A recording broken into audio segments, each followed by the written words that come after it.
Les origines.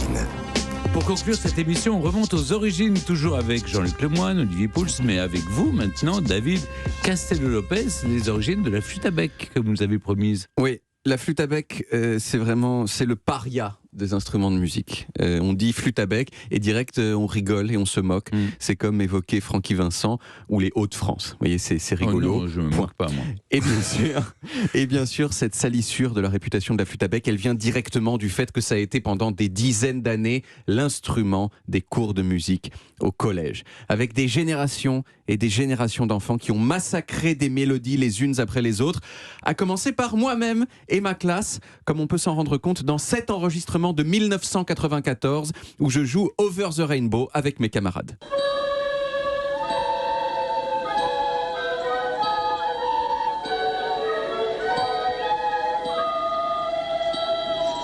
J'ai une oreille qui saigne. Oui, il y a une très très très fausse note à la fin en particulier. Bien sûr, le fait qu'il y ait plein de flûtes, ça gomme un petit peu le fait que tout le monde joue mal, mais quand même, c'était pas top. Et pourtant, la flûte à bec, quand c'est bien joué, c'est super beau. Ah oui ? Écoutez par exemple la partita pour flûte seule en la mineur de Jean-Sébastien Bach, jouée par un flûtiste belge qui s'appelle Jan van Hocke.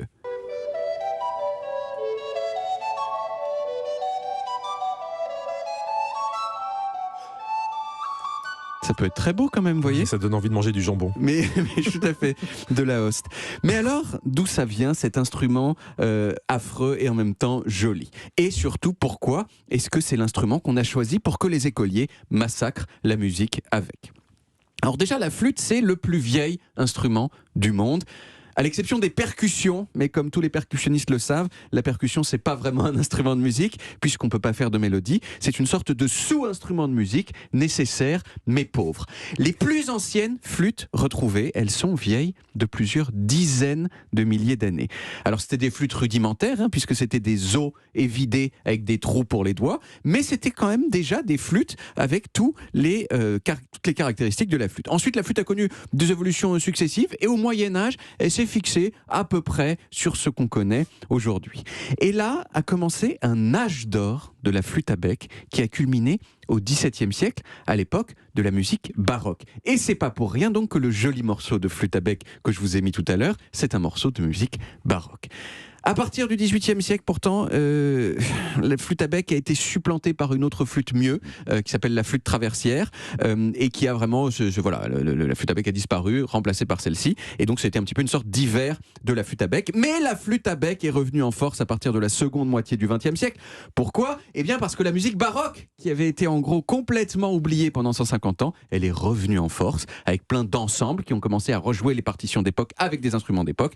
Donc, renouveau de la flûte à bec. Reste quand même une question, pourquoi est-ce qu'on nous a foutu une flûte entre les dents au collège ? Eh bien, c'est très documenté. C'est à cause d'un compositeur allemand qui s'appelait Karl Orff. Vous connaissez Karl Orff ? Bien sûr. De Carmina Burana. Exactement.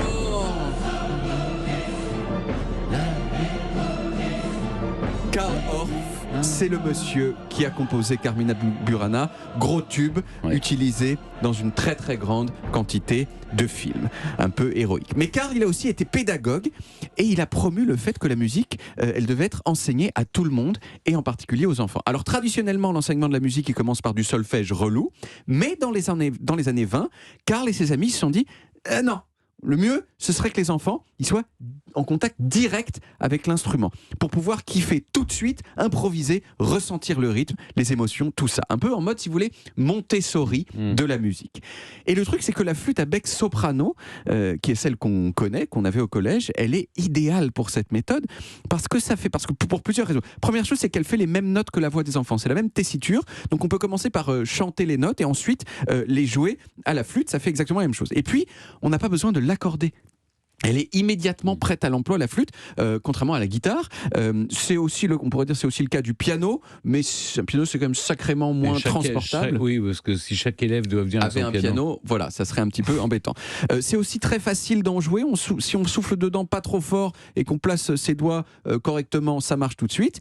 Et en plus, la flûte à bec, elle permet de mettre l'accent sur la base de la musique, à savoir le rythme et la mélodie, sans aborder la notion quand même vachement plus compliquée des accords, c'est-à-dire de l'harmonie. harmonie, et donc c'est pour ça que c'est très adapté. Alors la méthode de Karl Orff, elle s'est d'abord diffusée en Allemagne, et puis après la guerre, Orff et ses amis, ils ont écrit des manuels qui ont permis de diffuser sa méthode hors d'Allemagne, et donc en France et dans le monde entier. Mais il y a un deuxième truc crucial qui a fait le succès de la flûte à bec dans les écoles, c'est le plastique. À partir des années 60, on a commencé à commercialiser des flûtes en plastique qui coûtaient rien du tout. Et quand on veut diffuser un instrument en masse chez des élèves, c'est quand même pratique d'avoir quelque chose qui coûte moins de 10 € plutôt que des trucs qui en valent plusieurs centaines. Et donc pendant des dizaines d'années, à peu près tous les élèves du monde occidental ont joué de la flûte à bec. Mais aujourd'hui, comme je le disais au début, le nouvel hiver de la flûte à bec est arrivé. Depuis 2008, elle n'est plus obligatoire au collège en France parce qu'au fond, personne ne l'aime, ni les enfants qui considèrent que c'est un peu un faux instrument de musique, un joujou, ni les parents qui trouvent ça inaudible. Vous le disiez, Jean-Luc, que vous vouliez tuer les enfants qui jouaient de la flûte à bec. Moi, je trouve ça un petit peu triste qu'elle soit en train de décéder, la flûte à bec. Alors, dans une sorte de requiem, j'ai décidé de la faire revivre à l'antenne d'Europe 1 en demandant à Olivier Pouls, avec une flûte qui se trouve ici, de jouer l'Ode à la joie à la flûte à bec. Ode à la joie que je vais moi-même accompagné avec une flûte beaucoup plus grosse, comme vous voyez ici. Est-ce que, Olivier, vous êtes prêt ? Bon, on va essayer. On va essayer. Ok, c'est parti. On y va.